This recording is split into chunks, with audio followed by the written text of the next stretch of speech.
oke. Oke, welcome back to the Number 10 Show. Yus. Oke, kita punya guest star Morgan Dadat Schneiderlin. Iya. Schweinsteiger dong. Oh, Schweinsteiger. Ini ya. Schwein ya. Schwein. Oke. Kemarin 3-0 itu meskipun babak pertama cuma 1-0, terus di babak kedua Garnacho ditarik, Sancho masuk, terus MU nambah 2 gol. Dengan hasil 3-0 ini, seberapa optimis kalian MU bisa finish di peringkat 1 atau peringkat 2? Sebenarnya kalau misalnya kita ngelihat performa beberapa week, terutama setelah pasca Piala Dunia, ya optimisme itu masih terjaga setelah hasil pertandingan weekend kemarin. Terlebih nggak diduga City itu tergelincir lawan Forest kan di kandangnya Forest. 1-1. Cuman melihat gap dengan Arsenal beda 5 poin, kemudian Arsenal masih mengantongi 1 laga.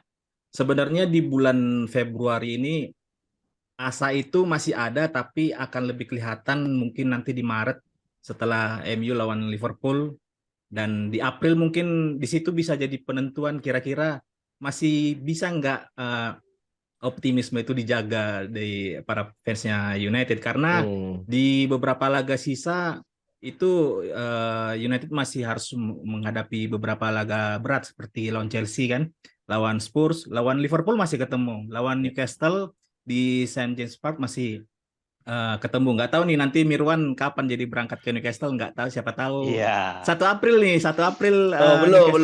Belum dapat saya. Belum. Belum. Live from Newcastle ya. belum. Itu setelah berarti. Jadi melihat jadwal ke depannya dari 3 tim teratas, United, City dengan Arsenal, ada beberapa plus minus di 3 tim ini. Tapi yang lebih diuntungkan kalau menurutku City, karena semua laga big match itu lawan Newcastle, Liverpool, Arsenal, Chelsea itu dimainkan di Etihad Stadium. Jadi sedangkan Arsenal dengan United itu laga big match-nya itu hanya 1 laga aja di laga kandangnya masing-masing. Ya benar sih, kalau aku juga melihatnya mungkin sekarang kita masih di atas angin gitu ya, melihat dari performance pasca Piala Dunia ini. Cuman yang memang perlu diperhatikan juga dari sisi pemainnya ya. Aku ngelihat masih ya sekarang memang masih lagi perform semua nih.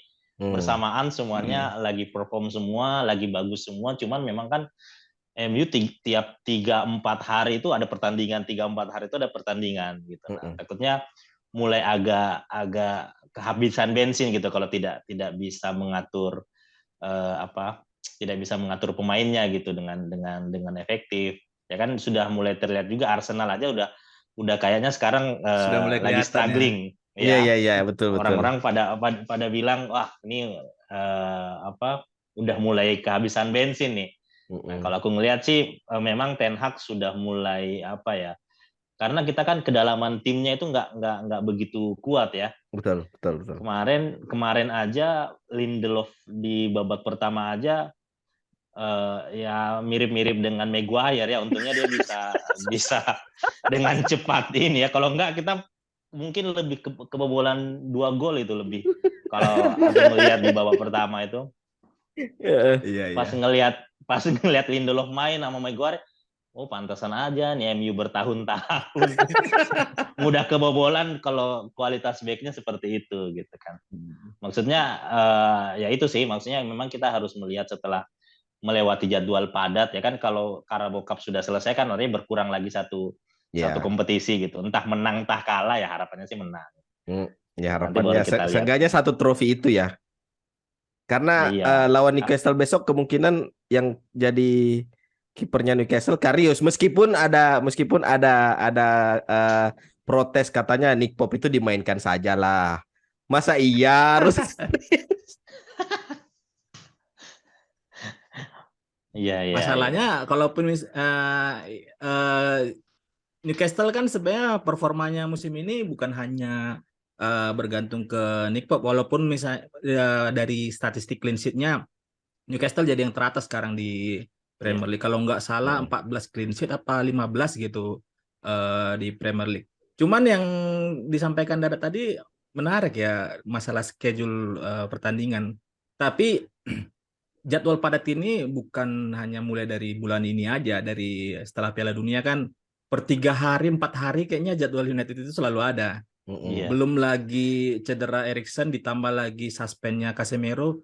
Jadi kalau terkait rotasi pemain memang pada saat ada yang diganti, contoh yang case-nya Lindelof itu untungnya itu Erik ten Hag melakukan rotasi nggak yang 2-3 pemain. Biasanya cuma satu tuh, Varane kayak kemarin digantikan Lindelof. Sebelumnya kan Maguire juga sempat dimainkan itu lawan Leeds kalau nggak salah itu ya, sempat dirotasi sekali kan.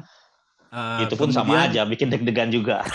Iya, Lindelof ini memang karena udah kelamaan duduk sampingan di bench sama Maguire, jadi memang menular tuh penyakitnya itu kan. Cuman kalau misalnya kita bisa perhatikan tuh, Erik ten Hag selalu punya satu kartu as yang nggak mau diganti, entah itu di rolling ataupun di substitusi, Bruno Fernandes.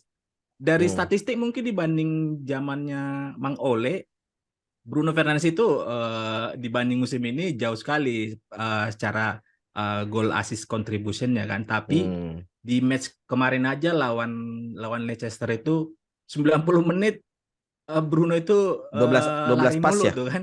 Iya. Lari mulu kan. Beda memang pada saat lawan Barcelona kemarin di knockout stage yang pertama di Nou Camp. Bruno itu kayak nggak tahu karena faktor lapangannya lebar banget. Kayaknya pressingnya Bruno itu beda dengan pada saat di Premier Liga League. Inggris kan. Iya. Iya, benar. Cuman nggak bisa kita langsung menganggap negatif dari performa Bruno. Cuman kalau kita lihat di semua pertandingan, Erik ten Hag siapapun diganti, Bruno itu selalu menjadi salah satu faktor vital di lini penyerangan United. Iya, apalagi sekarang kayaknya memang karena faktor perannya yang diubah ya. Sekarang lebih sering ke sayap di sebelah kanan. Iya. Betul. Iya, jadi nomor 10 malah Weghorst ya. Oh ya. you kill the man but not the idea. Fellaini. Iya. Emang kayaknya ada problem apa nih dengan striker jangkung ini? Kayaknya di mana-mana striker jangkung ini agak kesulitan ya. Tapi justru aku lihat beberapa tahun terakhir ini striker jangkung itu jarang yang versatile-nya si Weghorst ini kan. Biasanya kalaupun ada yang punya striker jangkung biasanya hanya diplot di sekitaran kotak penalti lawan, memanfaatkan bola-bola mati. Berbeda dengan Weghorst ini di sepak pojoknya United pun nggak tahu faktor Eriksen absen atau enggak ya. Di set piece corner United jarang tuh Weghorst dapat bola. Beda pada saat Eriksen main sebelum cedera ya. Itu biasanya setiap set piece corner itu selalu on point di dekatnya kotak kecilnya kiper itu. Tapi di pot kita sebelumnya juga sudah pernah kita bahas kalau peran nomor 9 yang dimainkan gaya Ten Hag ini akan berbeda dibanding misalnya Martial dimainkan gitu kan, karena Martial kadang ya saudara sepupu satu kali dengan Pogba kayaknya nih di Prancis sana kan, jadi kadang tuh ngelihat dia lari jalan aja kayak nggak ada semangatnya. Jadi cederanya Martial ini salah satu keuntungan bagi United sebenarnya, makanya datang Weghorst. Tapi kayaknya kalau tadi Dadat ngomong striker jangkung kayak kurang dapat supply di ini berkontribusi langsung, itu kayaknya lebih ke ini sih faktor semakin banyaknya pelatih yang memanfaatkan ini peran data analis di klub. Jadi faktor nomor 9 itu kalau dia cuma nomor 9 saja itu kayaknya akan jadi kartu mati. Nah, sementara Weghorst dia bisa jadi nomor 10, bisa nggak, pergerakannya nggak cuma di dalam kotak penalti saja kan. Dan dia bisa memanfaatkan tubuhnya jadi pemantul gitu. Kalau misalnya kita lihat kayak siapa Haaland misalnya. Haaland juga kan nomor 9 tuh, tapi dalam proses merebut counter press-nya, merebut bola kembali dari di lini pertahanan itu, pertahanan lawan tuh kayaknya lebih efektif instruksi yang diberikan Ten Hag kepada Weghorst dibanding instruksi yang diberikan Pep kepada Haaland, ya kan? Kalau misalnya kita lihat Haaland di beberapa pertandingan terakhir gitu. Kalau menurutku itu sih. Sama ini tadi yang tadi Dadat sebut Bruno Fernandes lebih sering main di sebelah kanan. Perannya ke kanan. Perannya ke kanan, dan itu aku semalam ada lihat statistik kayaknya pertandingan semalam itu kayaknya pertandingan di mana Fernandes paling banyak melepaskan umpan kunci ke striker United ke arah ke final third atau apa gitu, dan itu lebih efektif dibanding dia jadi sebagai nomor 10 gitu. Masalahnya adalah kalau peran Bruno di kanan ini beda loh pada saat Rashford jadi nomor 9. Oke. Lebih maksimal Bruno di sisi kanan. Sisi kanannya kan sebenarnya di half space ya, bukan di winger. Iya. Jadi aspek itu kan agak ke dalam antara kan? dua antara striker nomor 9 dengan di winger. Kita lihat bedanya kalau misalnya Rashford jadi yang target man itu, Bruno itu malah lebih agak ke belakang dia. Jadi agak kayak nggak tahu, jadi pergerakannya lagi sedikit terbatas karena dia harus memberikan space ke Rashford. Pada saat di babak kedua Rashford digeser ke kiri, itu lebih maksimal lagi Bruno di half space sisi kanan gitu. Ini mungkin juga menjadi salah satu hal opsi yang diambil oleh Ten Hag ya. Dia melihat potensi dan waktunya itu kapan dia harus men-switch strateginya itu, ya nggak lepas dari Ten Hag. Kalaupun misalnya tim ini ya anggaplah kayak di zamannya Mr. RR kan. Rangnick gitu kan. Aku aja udah lupa tuh siapa tuh RR. Mungkin apa yang diterapkan Ten Hag ini di kepalanya Rangnick itu seperti itu. Sudah ada juga. Iya. Gitu. Tapi beda mungkin cara penyampaiannya, ketegasannya seperti beda ya. Gayanya ya Ten Hag gitu kan. Kita lihat aja di pinggir lapangan sebenarnya ya kayak di akhir pertandingan kemarin itu dibilang walaupun United sudah menang 3-0, Ten Hag itu masih bilang permainan United di babak pertama itu rabis kan. Jadi biasanya supporter United yang demanding, pemain United yang demanding sama gaji tinggi, ini pelatih United ini yang demanding sama akan hasil, bukan cuma hanya menang tapi bermain bagus juga gitu. Iya. Jadi sebenarnya peran Bruno Fernandes ini lebih ke nomor 10 asymmetry stand atau dia lebih ke winger? Kayaknya sih lebih ke winger ya, karena lebih banyak ngumpan sekarang kayaknya kalau aku perhatikan ya. Dulu kan memang waktu dia di posisi nomor 10 tuh memang kayak kelihatannya tuh dia di mana-mana gitu. Iya, sekarang roaming ya. peran itu diambil sama Fred dah. Fredinho itu. Kayaknya Bruno juga kayaknya bisa Bruno bisa ngelihat di posisi mana yang sisi lemahnya United, dia akan ke situ tuh. Jadi kalau titik misalnya baliknya, titik serangnya. Iya, ini Dalot kan beberapa pertandingan sudah mulai dimainkan, tapi belum kembali performa Dalot sebelum dia cedera kan. Makanya dia selalu konstan kalau nggak di nomor 10 di sisi kanan. Sebelumnya itu kita malah ngelihat Bruno itu aktif di kiri juga pada saat Luke Shaw belum terperform atau Malaysia dimainkan. Jadi perannya Bruno ini dia mengisi di mana yang memang posnya sisi United yang kurang dikdaya pada saat progresi penyerangannya United. Iya, itu aku pernah lihat di YouTube itu katanya problem Bruno Fernandes itu adalah dia cenderung dan pernah kita bahas sebelumnya di episode berapa gitu, di judulnya apa gitu aku lupa. Masalah dari Bruno Fernandes itu adalah dia tipikal pemain yang kalau bisa langsung lepaskan umpan, udah dilepas tuh umpannya. Nggak ada yang namanya tahan-tahan bola dulu. Kalau tipikalnya Eriksen kan beda. Eriksen itu kalau bisa dikontrol dulu, dilihat dulu visi, dia punya visi kan, dia tahu kapan harus melepaskan umpan diagonal, kapan harus nahan bola. Kalau Bruno enggak, dia lebih apa namanya eksplosif, reaktif gitu. Dan itu mungkin yang dilihat sama Ten Hag, sehingga seperti yang Dadat bilang tadi, Bruno bisa main di pos-pos yang sebenarnya itu titik lemahnya United, dan dia bisa ngisi posisi itu dengan melepaskan umpan-umpan yang bisa seenggaknya membahayakan pertahanan lawan gitu. Untungnya Tapi kalau umpannya menurut kalian bagus-bagus ya. ini, Untungnya umpannya ya bagus-bagus. untungnya bagus-bagus. Tapi kalau menurut kalian ini dari sejauh inilah pekan ke-23 24 absennya Casemiro kan sebenarnya untungnya itu masih bisa ditutupin dengan kedatangan Sabitzer kan. Si Ganteng. Ya. Itu cool banget Iya. tuh orang. Dingin sekali, dingin.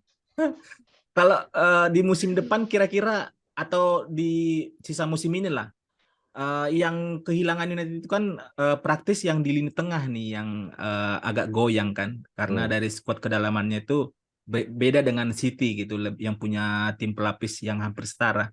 Kalau misalnya nih di sisi yang lain di lini belakang atau depan, kira-kira apakah impact-nya sama seperti kehilangan Eriksen dan Casemiro, atau siapa cocoknya yang harus didatangkan di musim depan supaya kondisi kayak gini yang menghadapi jadwal yang super padat itu hasil yang diraih itu bisa maksimal. Siapa kira-kira atau posisi yang mana yang perlu ditambal? Kalau aku melihatnya sih memang ya kita lihat dari beberapa pertandingan tanpa Casemiro itu kayak goyang sekali gitu kan. Casemiro dan posisinya back tengah ya. Kemarin tanpa Lisandro, pas Lisandro masuk di Leeds. pas pertandingan Leeds ya, pas pertandingan Leeds itu langsung terasa banget ketenangan di lini belakang gitu ketika Lisandro masuk. Dan itu juga fatal. Untungnya sekarang juga Shaw ini bisa digeser ke tengah gitu kan. Kita juga kaget di awal-awal ketika tiba-tiba Shaw jadi center back, itu kan itu salah satu strategi yang juga ya cerdik, bisa dikatakan cerdik, tapi juga bisa di satu sisi itu Ten Hag mungkin ingin memperlihatkan kalau lemahnya itu kita di center back gitu, sampai Shaw harus digeser ke tengah. Jadi mungkin dua posisi itu sih. Kamu ada nama nggak, Dat? Yang kalau misalnya kamu Ten Hag, kamu ngincer siapa? Apa, back atau back, gelandang? Yang menurutmu posisi lemah? Kalau gelandang sih siapa ya? Harus yang tank gitu kayak Casemiro, siapa kira-kira ya? Ruben Neves. Ruben Neves lagi. Ruben Neves. Wolves ya. Iya sih ya. Ya karakter seperti itu sih. Ya yang memang diperlukan. Declan Rice sekarang juga lagi turun-turunnya kayaknya. Iya. Bapuk itu ternyata. Bapuk dia ternyata. Iya. Tadi malam lawan Spurs. Lawan Spurs nggak ada dia itu. Nggak perform. Iya. Kalau back siapa, Dat? Kalau back sih siapa ya? Backnya ini siapa? Benfica, siapa namanya? Siapa? Luisao. Lupa. Luis. Tahun berapa itu? Si botak. Lupa siapa namanya.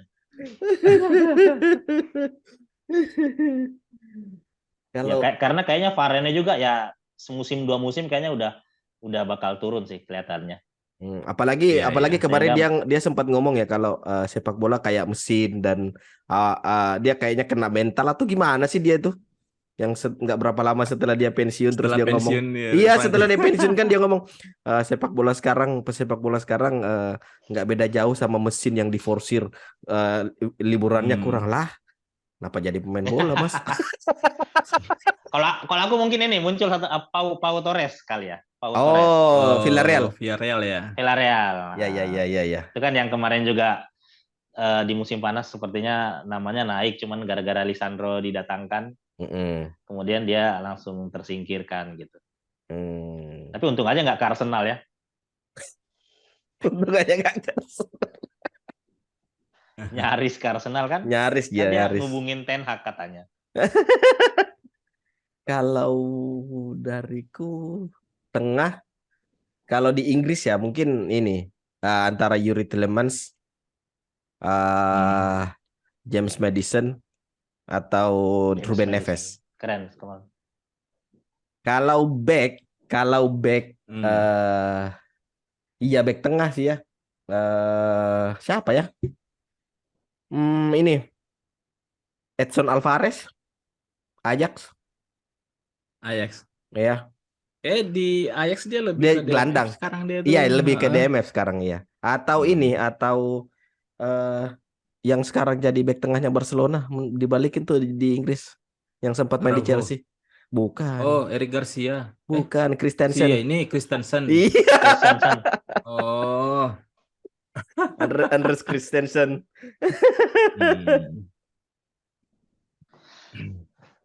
Tapi kalau aku sih lebihnya ini Sabitzer sama Weghorst dipermanenkan saja udah. Oh iya.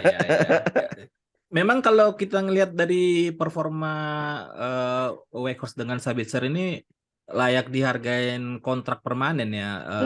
Ngelihat mereka gimana mendukung taktiknya Ten Hag, yaitu pressing pada saat diserang sama lawan ataupun pada saat progresi penyerangan mereka selalu mencari ruang kan. Seperti Weghorst di proses gol ketiganya United Ya Sancho itu kan. Iya. Itu pergerakan Weghorst itu mampu menarik back lawan sehingga out of position itu di sekitar kotak penalti. Jadi melihat dari harga juga Sabitzer sudah dibilang kan 20 juta dihargain sama Munchen gitu kan. Kemudian Weghorst juga kayaknya gajinya nggak terlalu mahal-mahal banget. Jadi kalau misalnya Gary Neville sempat bilang Weghorst ini bukan striker yang dibutuhkan United sebenarnya di kelas United. Tapi saat ini dia bisa menambal mengisi sampai peran 6 bulan ke depan gitu. Tapi kalau aku pribadi Weghorst ini layak untuk dipertahankan sampai selanjutnya dihargain kontrak permanen. Yang jadi masalah kalau misalnya musim berikutnya misal nih United berhasil mendatangkan striker baru nih misalnya kan, entah Mitrovic, Ivan Toney, Osimhen gitu kan, Sesko. Benjamin Sesko. Benjamin Sesko gitu kan.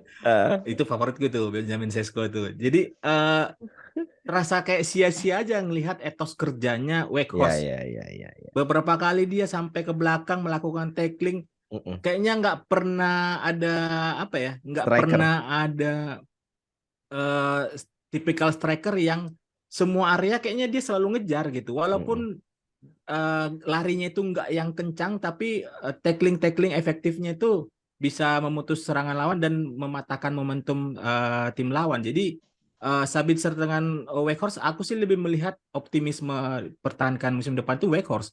Sabitzer nggak tahu apakah dia tipikal pemain yang sangat sensitif dengan misalnya kayak pemain lain budaya Inggris, iklim Manchester gitu kan, yang nggak suka dengan makanan gitu kan, kemudian jadwal pertandingan sangat padat di Desember. Kita nggak tahu karena ada beberapa pemain yang kayak gitu sensitif, dia nggak mau dia di Liga Inggris. Jadi Weghorst sih layak dikasih kontrak permanen musim depan. Iya. Karena karakteristiknya dua pinjamannya Ten Hag ini karakteristik orang yang nurut ya. Disuruh apa aja sama Ten Hag tuh ngikut. Disuruh kejar bola sampai belakang. Untungnya mau ya. Untungnya mau. Sampai Neville aja ngelanjutin tadi, Neville aja kan bilang kalaupun misalnya dia dipermanenkan ya dengan levelnya Weghorst ya mungkin dia akan jadi opsi keempat gitu.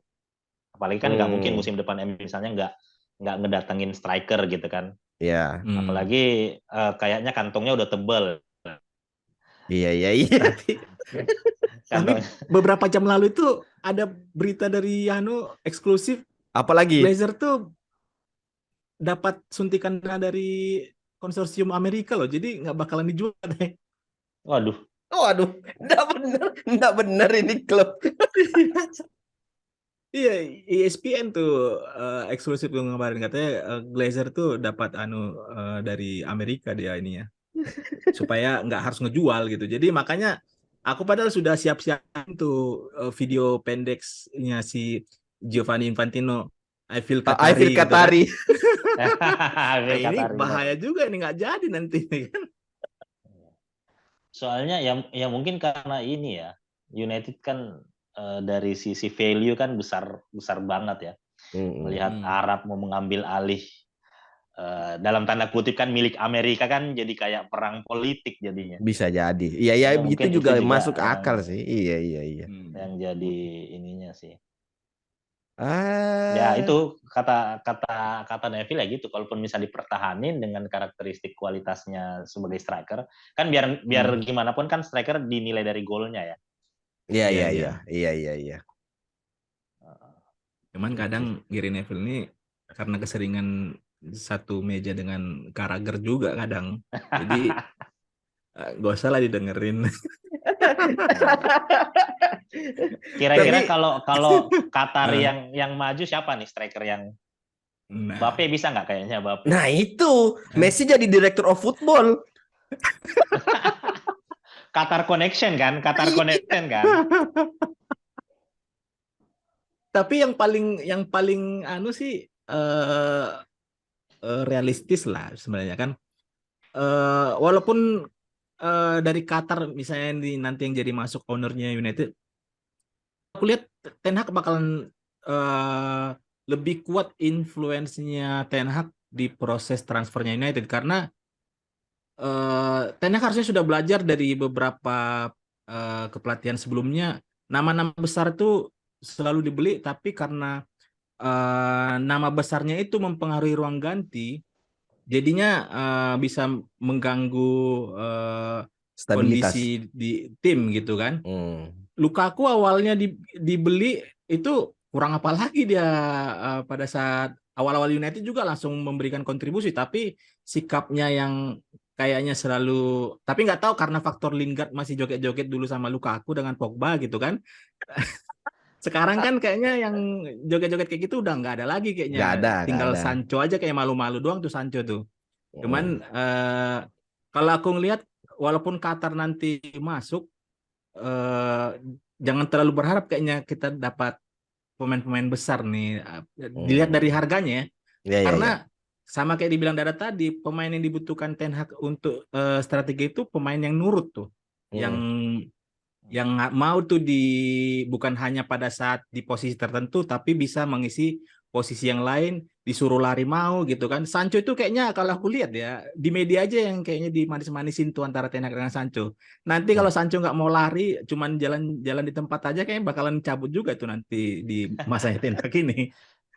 Untungnya udah disekolahin ya. Udah disekolahin dia. Dia puasa sosial media, terus puasa puasa nge-tweet. Pokoknya Kayaknya disuruh detox dia sama Ten Hag. healing dia ke desa. Healing Kayaknya dia dia. belajar sama Ras Al Ghul deh dia itu. Belajar sama Ras Al Ghul. Mau jadi Oliver Queen gak dia? Mau jadi Oliver Queen kan. Datang-datang langsung perform. Kayaknya Greenwood nih perlu disekolahin juga nih sebelum Nah balik. itu. Tuh kan. Iya, perlu Nah itu. disekolahin lah, dibawa ke desa gitu. Daripada Iya. ngarepin the fidget spinner kan, nggak tahu tuh orang tuh Anthony ini gimana nih orang nih kabarnya ini kan. Fidget spinner. Tapi kayaknya memang apa ya? Kalau misalnya pemain United fit semua itu eh kadang bingung juga lihat siapa yang harus dimainin karena posisi Sancho, Benar. Rashford, Anthony itu kan agak mirip-mirip ya. Anthony Bisa siapa? jadi Dos Pelistri. Santos atau Elanga? Iya. Anthony Elanggot itu nggak usah dihitung tuh. Mungkin kondisi yang kayak gini tuh satu pemain cedera diisi lagi ini jadi mungkin ya bisa jadi salah satu faktor yang menaikkan performa Rashford juga karena kalau Ten Hag punya opsi pemain lain bisa jadi nih Rashford juga kena rotasi misalnya 1-2 pertandingan akhirnya performanya tuh nggak semeningkat kayak sekarang ini gitu. Tapi sadar gak sih kalau ternyata terakhir kali MU kalah sama Brentford 4-0 itu 4-1 ya kemarin yang awal-awal musim itu udah lama banget kayaknya ya. 4-0. 4-0 ya udah lama banget 4-0 kayaknya itu ya. sama 4-1 sama Brighton ya. Oh sama Brighton yang 4-1 Iya. ya. Itu kayaknya udah lama banget ya. Terakhir pertandingan terakhir itu. Dan ternyata masih Ya, di tapi musim yang sama. Tuh screenshot-nya masih disimpan tuh MU peringkat 20 ya.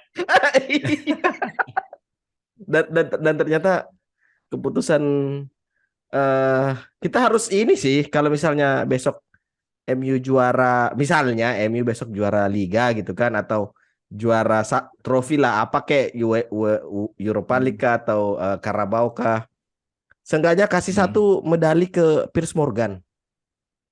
Iya. Gara-gara dia ya. Gara-gara Iya. Tadinya sebelum nih kalau masih podcastnya ada aku tuh. udah nyari-nyari tuh jersey Al Nassr, cuman nggak dapet. Udah banyak kok sekarang tuh. 120.000.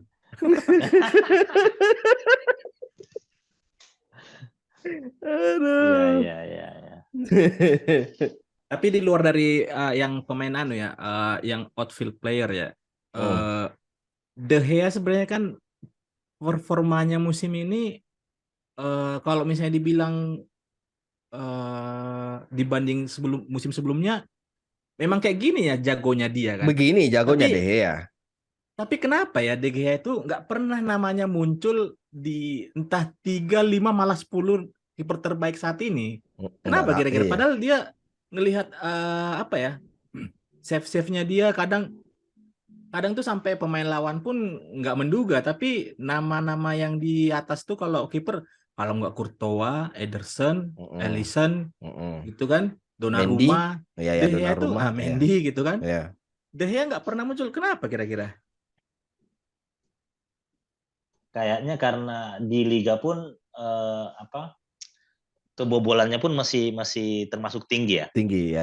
Kalau kita ngelihat dari 23 Selisih, ya. pertandingan kan di awal-awal langsung kebobolannya kan, bahkan kayaknya MU apa itu istilahnya yang ke selisih golnya itu kan Selisih gol ya. baru plus itu kan So- di pertandingan ke-18 atau 19 itu kan. Iya. Baru kita plus. Sebelumnya kan kita masih minus ya. minus Sekarang plus kebobolan berapa? sama 11 atau 13 12? atau 14. Ah, iya. Ya. Kecil itu, kecil. Kecil dibandingkan kayaknya City 28 ya. Iya. 28 atau 30-an. 60 gol dia City sekarang. Nggak masuk akal. Setengahnya itu manusia robot. Setengahnya robot. Ya. Mungkin ngeliat itu kali. Kalau menurutmu gimana, Wan? Aku iya sepakat sama Dadat. Mungkin ini juga mungkin ya, karena orang sekarang melihatnya kiper itu bukan sembarang kiper gitu loh. Nggak sebatas kiper. Kiper itu dihitung pemain ke-11. Enggak, bukan. Oh, bukan. Kiper bukan sembarang kiper, cakep.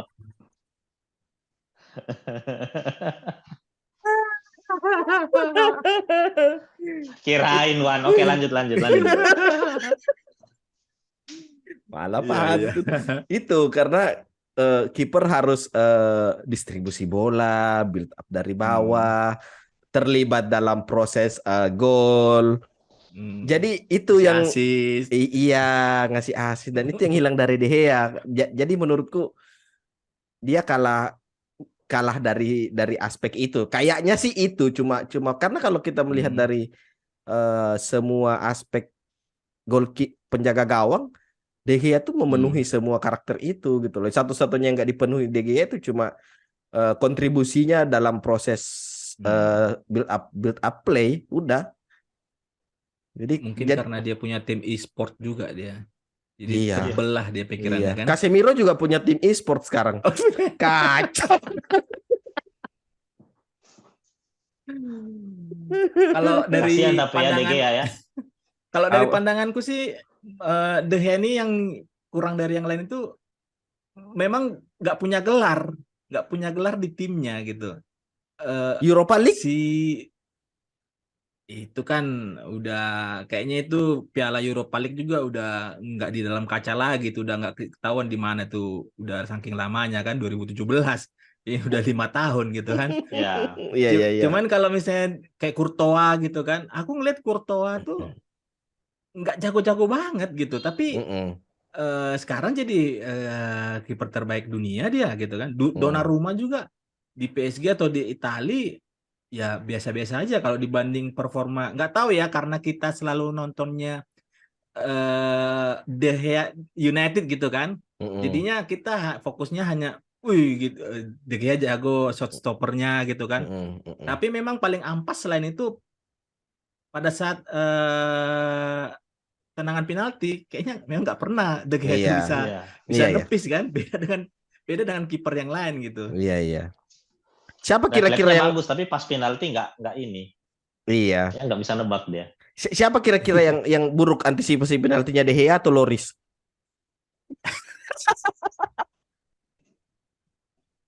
Loris nih nggak tahu ya karena udah dia setiap nggak adu penalti kakinya juga selalu di luar garis tuh. Jadi De Gea dia memang feelingnya aja dia selalu salah dia. Kalau Loris itu dari Iya. teknik pada saat kita lihat kakinya kan sudah fall juga. Kalaupun misalnya ditepis dia pasti diulang juga itu Diulang lagi, penalti. iya iya. Heeh. Tapi sebenarnya ini sih apa, eh, kalau misalnya tadi Midian ngomong mungkin apa karena kita jarang nonton liga lain ya. Tapi kan kemarin Piala Dunia De Gea nggak dipanggil, dan si Hmm. siapa, si Luis Enrique goblok itu manggilnya si Nah, si siapa tuh kiper Sevilla, Unai Simon, si Unai sama Simon, satunya Simon. siapa? David Raya, David Raya. David Raya kan yang di Hmm. Premier League kan. Iya. Apa enggak sama? Ya. Apa enggak lebih ampas itu kiper itu dibanding De Gea kan? Brentford Jadi ya, Raya ya. Raya, iya iya. Ini kan, jadi kan ini sebenarnya memang kayaknya ada sentimen negatif terhadap kiper-kiper konvensional. Jadi kiper-kiper konvensional itu sengaja mau dikerdilkan supaya kiper-kiper yang bisa build up dari bawah itu dinaikkan. Ini konspirasi ini.